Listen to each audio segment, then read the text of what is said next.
네, 안녕하세요. 반갑습니다. 톰 대표입니다. 자, 오늘은요, 제가 조금 몸 상태가 좋지 않습니다. 어, 그래서 제목을, 종합병원 항공주시, 저와 같은 비상 상황, 건들면 쓰러진다라는 내용으로 한번 영상을 좀 제작해 보도록 하겠습니다. 제가 왜 이런 제작을 했냐면요. 사실 제가 이제 뭐 계속 조금 허리가 계속 좀 안 좋은 상황이었습니다. 허리가 계속 찌릿찌릿한 그런 상황이 계속 이어지고 있었는데 그러니까 종합병원이었다 소리가 되겠죠. 그런데 이제 금요일 날 제가 이제 운전을 하다가 어, 안타깝게 좀 사고가 났습니다. 교통사고가. 그래서 좀 다쳤다고 봐야 될 것 같은데, 그러니까 혈의가 안 좋은 상태에서 이제 종합병원인 상황이었죠.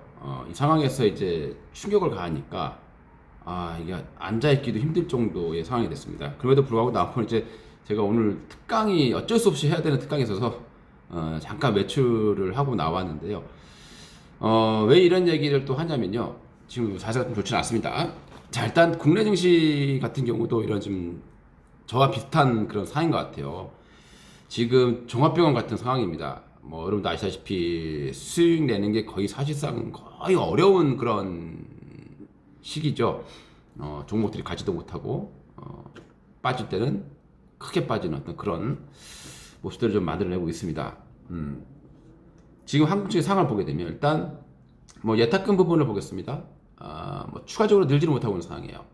그러니까 주식을 팔아놓고 지금 있는 자금들이 많이 있다라는 소리가 되겠습니다. 그게 이제 다시 주식으로 들어오려면은 여타 상황이 긍정적으로 바뀌어야지 팔았던 자금을 다시 주식을 사게 될 텐데 지금은 굉장히 그 눈치를 보고 있는 그런 상황으로 보시면 되겠습니다. 만약 이 자금이 이제 빠져나가기 시작한다면 정말 좀 어려워질 것으로 생각이 됩니다. 자, 그 다음에 이제 또 하나 이제 한국 주식 체력을 저하시키는 요인이 여러 가지 있겠죠. 바로 이제 코로나입니다. 미국의 코로나 환자 수가 이제 일일 신규 확진자 수가 10만에 육박하고 있는 상황이고요. 어제 뭐 뉴스를 보시면 아시겠지만 프랑스 같은 경우도 이제 봉쇄 조치를 한다고 하니까 뭐 700km 정도가 탈출하기 위한 그런 차량으로 꽉 막혔다라는 그런 보도도 있었습니다. 뭐 프랑스뿐만이 아니라 유럽의 빅3 업체 그 기업 나라죠 국가들이 지금 다 이제 봉쇄 조치를 취하려는 어떤 그런 상황들이 나타나고 있습니다. 미국에서 유럽까지 지금 코로나가 2차 공습이 지금 이어지고 있는 상황이다 보니까 가뜩이나 어려운 그런 상황에서 지금 매수가 좀 잘 못 들어오는 상황에서 이제 전반적인 어떤 상황들 자체가 굉장히 어려워지고 있는 그런 상황입니다. 종합병이라고 하면 되겠죠.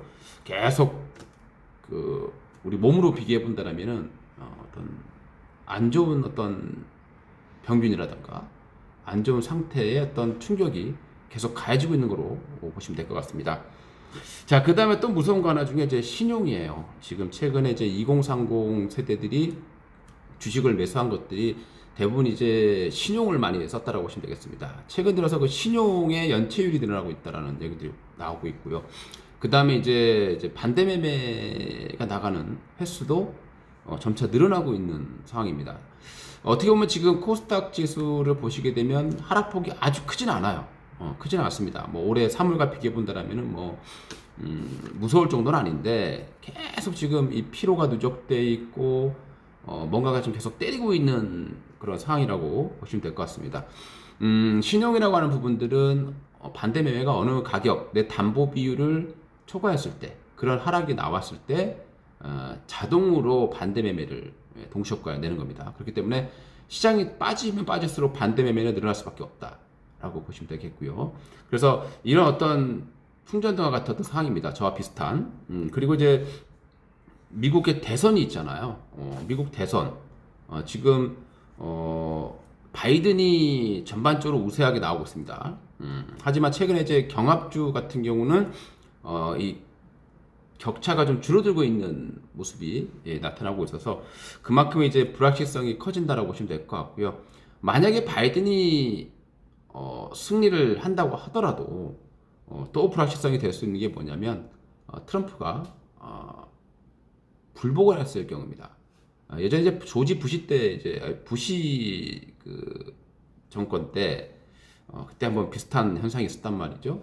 부시가 이제 당선될 때 그런 비슷한 현상들이 좀 있었기 때문에 이번에도 만약에 트럼프가 불복을 한다라고 했을 때 증시에 또 불확실성을 키울 수 있다라고 보시면 될 것 같고요. 만약에 불복을 하게 된다면 이제 연방 법원에서 이 결정을 하게 되는 또 그런 사태가 발생할 수도 있다라고 보시면 될 것 같습니다. 그 다음에 이제 마지막에 이제 바로 양도세 부분입니다. 뭐 어쨌든 미국 대선 같은 경우는 마무리가 된다라면 1차적인 불확실성은 어느 정도 제거되는 현상이 있기 때문에 이걸로써 시장이 폭락할 거다라고 보기엔 좀 어려울 것 같습니다. 그리고 만약에 바이든이 된다고 했을 때 많은 분들이 걱정을 하실 거예요. 바이든이 되면 트럼프는 친환경 정책자였고 바이든은 증세를 얘기하는 그런 당입니다. 그런 사람이고요. 그렇게 되면은 그동안에 트럼프에 의해서 올라왔었던 미국의 이런 큰 기업들은 주가 하락이 좀 가속화될 가능성이 있다라고 판단을 하겠죠. 하지만 미국이 빠지는 부분들, 그동안에 미국이 올라갈 때 한국 증시가 같이 올라갔었느냐를 보게 되면 미국이 올라갈 때도 한국 증시는 올라가지 못했습니다. 그 이유는 뭐냐면 미국이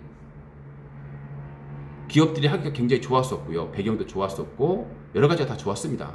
세금도 적다 보니까 수익률도 높아지게 되는 거고요. 그래서 시장이 올라왔던 부분입니다. 근데 이게 만약 바뀌어서 미국이 좀 빠진다고 하더라도 오히려 자금이 글로벌 자금이 분산될 수 있는 어떤 초기에 아마 좀 같이 영향을 받겠지만 향후에는 오히려 분산될 수 있는 오히려 긍정적으로 바라볼 수도 있는 내용이 펼쳐질 수도 있다라는 것도 생각을 해볼 수 있는 부분이 되겠습니다. 이제 마지막 교통사고.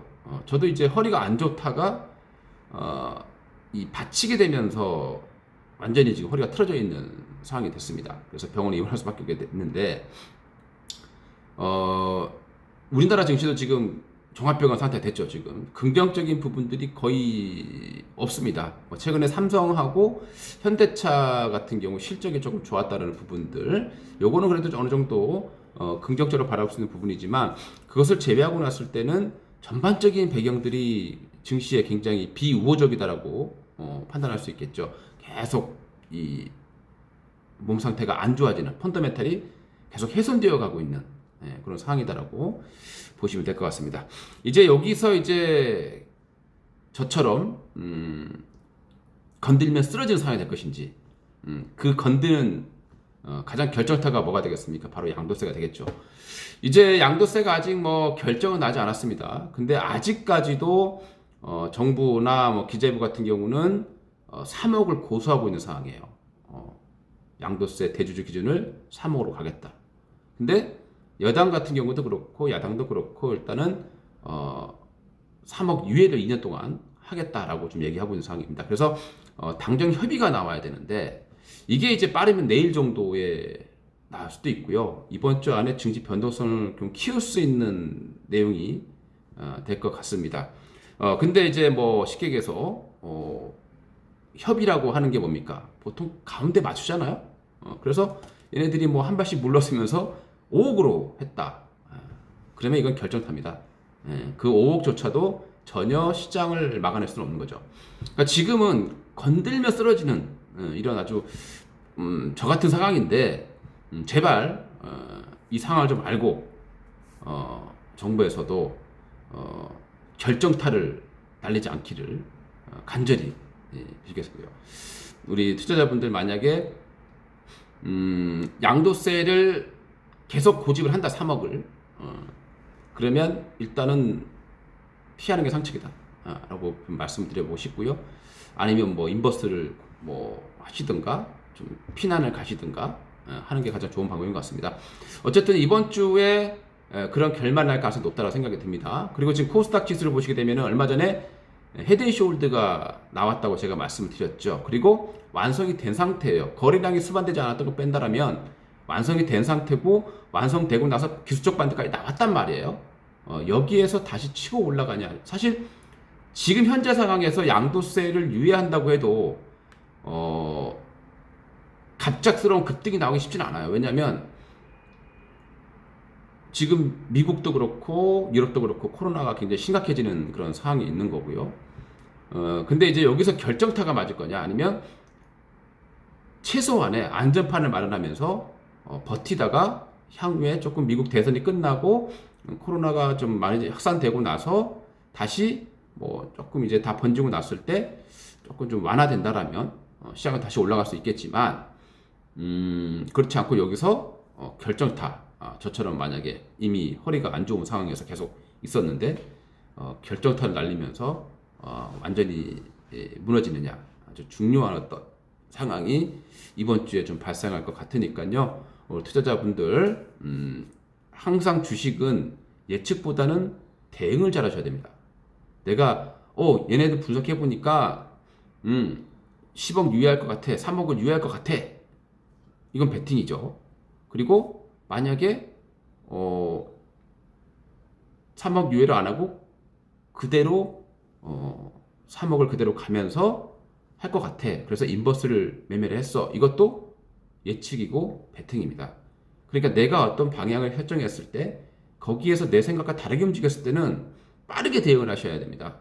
주식은 가장 중요한 게 수익 내는 것도 중요하지만 크게 당하지 않는 것도 굉장히 중요합니다. 그래야 나중에 또 복수할 수 있는 그런 기회를 잡을 수 있다는 거 명심해 주시기를 바라겠습니다. 이상 돈마네TV의 한동훈 대표였습니다. 감사합니다. 좋아요, 구독 한 번씩 부탁드리겠습니다. 감사합니다.